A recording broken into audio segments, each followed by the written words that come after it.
Bismillahirrahmanirrahim. Assalamualaikum warahmatullahi wabarakatuh. Perkenalkan, nama saya Rizky Azrian. Saya NIM 1874444. Di sini saya membuat tugas mata kuliah dengan Bapak Nuzul Hidayat pada mata kuliah TPU pada Senin pagi. Baik, kita akan menjelaskan apa sih itu. Sebelumnya kita jelaskan apa itu PEM vakuuman. PEM vakuuman adalah proses untuk mengosongkan udara dan uap pada sistem AC. Jadi bertujuan untuk mendeteksi adanya kebocoran pada sistem AC. Baik, langkah-langkahnya. Sebelumnya kita persiapkan dulu alat-alat yang dibutuhkan. Di sini kita membutuhkan alat-alat yaitu satu unit AC, baik itu berupa trainer atau mobil. Terus kita membutuhkan juga manifold bag yang berfungsi untuk pengatur masuk atau keluarnya refrigeran. Kita juga membutuhkan satu tabung refrigeran. Kita juga membutuhkan pompa vakum. Pompa vakum di sini sangat vital, itu untuk melakukan berfungsi menghisap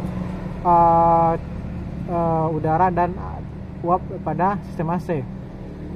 Untuk kita juga menggunakan kesempatan kerja, kita menggunakan baju yang aman untuk diri. Terus kita juga bekerja sesuai dengan prosedur pada buku petunjuk AC. Oke, langsung saja kita langkah kerja.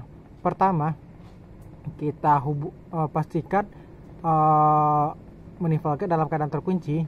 Yang kedua, kita hubungkan selang high merah ke service valve discharge, dan selang biru terhubung ke service valve section. Dan kita selang kuning kita hubungkan ke pompa vakum. Selanjutnya kita nyalakan dulu vakum selama 1 menit. Hal ini bertujuan agar oli itu bisa bersirkulasi dengan baik, karena pompanya sebelumnya mati. Maka perlu kita lakukan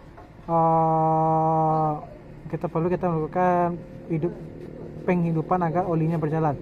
Terus kita buka katup high dan low pada manifold gag, dan pada pompa vakum kita open sehingga dia bisa menghisap refrigeran yang ada pada sistem. Terus kita lakukan PEM vakuuman ini sekitar 5 menit, dan kita baca pembacaan pada indikator, itu yang warna biru. Kita baca pembacaannya, kita perhatikan dia harus mencapai 60 kg Hg vakum. Apabila itu tidak sampai, maka bisa dipastikan terjadi kebocoran. Jika tidak terjadi kebocoran, maka kita tunggu dia sampai mencapai tekanan 74 kg Hg vakum, dan setelah itu kita matikan pompa vakum. Kita matikan sekitar 5 menit. Terus kita lihat apakah jarumnya bergerak atau tidak. Jika jarumnya bergerak, maka sistem AC terjadi kebocoran. Oke, itu merupakan cara untuk menentukan apakah bocor atau tidak. Kita lanjut ke cara untuk menentukan di mana sih terjadinya kebocoran. Itu kita bisa menggunakan dengan 2 metode. Pertama, kita menggunakan angin bertekanan. Kedua, kita menggunakan alat bernama refrigerant leak detector. Langkah-langkahnya yaitu kita sama seperti tadi, kita pastikan selang yang ada berwarna merah atau high terhubung ke service valve discharge, dan warna biru ke service valve section. Dan pada hal ini katupnya dalam keadaan terbuka. Terus selang kuning kemana? Selang kuning itu ke pompa ke udara bertekanan atau yang kita sebut kompresor. Terus kita isi udara sampai dia bertekanan sekitar 2 kg cm3. Apabila telah mencapai tekanan 2 kg cm3, maka kita kunci katup pada manifold gag, dan kita kunci juga pada pompa vakum. Selanjutnya kita langkah ini mirip itu langkah selanjutnya itu mirip dengan langkah menentukan kebocoran pada ban mobil atau motor itu dengan menggunakan sabun. Jadi di sini kita oleskan sabun pada sambung-sambungan yang kita rasa itu bocor. Biasanya hal yang sering bocor itu terjadi pada sambungan antara besi atau plat dengan karet, karena itu sangat riskan untuk bocor. Kenapa? Karena pada kap mobil atau mesin mobil itu bekerja pada suhu sangat tinggi, jadi karet-karet itu rentan terjadinya kebocoran. Makanya situ sering bocor. Dan bisa jadi juga karena mungkin ada benturan atau karena pas servis kunci ada mekanik kurang hati-hati, maka terjadi kebocoran. Maka setelah kita oleskan tadi, kita bisa menemukan di mana kebocoran. Apabila telah menemukan kebocoran, maka kita bisa lakukan perbaikan untuk agar sistem AC-nya bekerja seperti semula. Kedua, kita lanjut ke langkah menggunakan refrigerant leak detector. Langkah-langkahnya adalah yaitu sama. Kita pastikan dulu selang berwarna merahnya terhubung ke service valve discharge, dan selang biru ke telau terhubung ke service valve section. Dan dalam hal ini katukan dalam keadaan terkunci karena kita menggunakan refrigerant. Terus kemana selang kuning? Selang kuning itu kita hubungkan ke service scan tab. Apa sih itu service scan tab? Itu berupa katup. Itu apabila kita membeli tabung baru itu kita tidak memiliki itu. Jadi kita perlu memasang service scan tab pada tabung baru. Oke, di sini akan coba saya jelaskan bagaimana sih cara untuk memasang service scan tab itu. Pertama, sebelum kita pasang, kita putar handle berlawanan arah jarum jam sehingga agar jarum bisa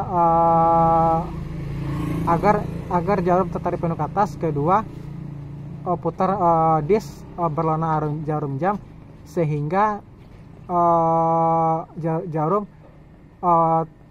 berada pada posisi tertinggi. Selanjutnya kita sekurupkan valve ke tabung, terus kita sambungkan hose tengah atau kuning manifold gag ke service scan tab. Terus kita putar handle cara jarum jam agar tabung berlubang, dan kita putar juga berlawanan arah jarum jam sehingga gas pada refrigeran bisa mengalir ke sistem AC. Ke manifold gag, bukan sistem AC. Terus kita tekan ventil dan kita longgarkan selang berwarna kuning sesaat untuk mengeluarkan udara yang ada pada manifold gag, karena biasanya kan ada udara yang menyangkut, maka kita perlukan pembuangan udara. Terus kita buka valve high atau berwarna merah pada refrigeran agar cairan refrigeran bisa menuju ke dalam sistem AC. Terus apabila telah mengalir, kita perhatikan indikator pada indikator warna biru atau low. Kita perhatikan berapa, kita tunggu sampai tekanan mencapai 1 kg cm3. Apabila telah mencapai tekanan segitu, maka kita kunci semua katup dan kita kunci service scan tab pada tabung. Selanjutnya kita bisa untuk menggunakan alat yang bernama refrigerant leak detector. Itu kita arahkan ke di mana daerah-daerah yang kita curigai, seperti kita bahas tadi, mungkin ke daerah sambungan atau ke plat atau besi yang tipis atau bagaimana. Itu sistem kerja alat itu adalah dia akan berbunyi apabila terdapat kebocoran. Apabila terdapat kebocoran itu akan berbunyi, maka kita bisa untuk melakukan langkah perbaikan untuk agar sistem AC ini bisa bekerja pulih kembali. Oke, demikianlah video dari saya. Semoga video ini bermanfaat untuk saya sendiri dan bagi penonton yang telah menonton video saya. Dan semoga bisa rekan-rekan subscribe agar kita semangat untuk membuat video lagi. Sekian dari saya. Apabila ada salah, saya mohon maaf, karena kesempurnaannya minta Allah. Wassalamualaikum warahmatullahi wabarakatuh.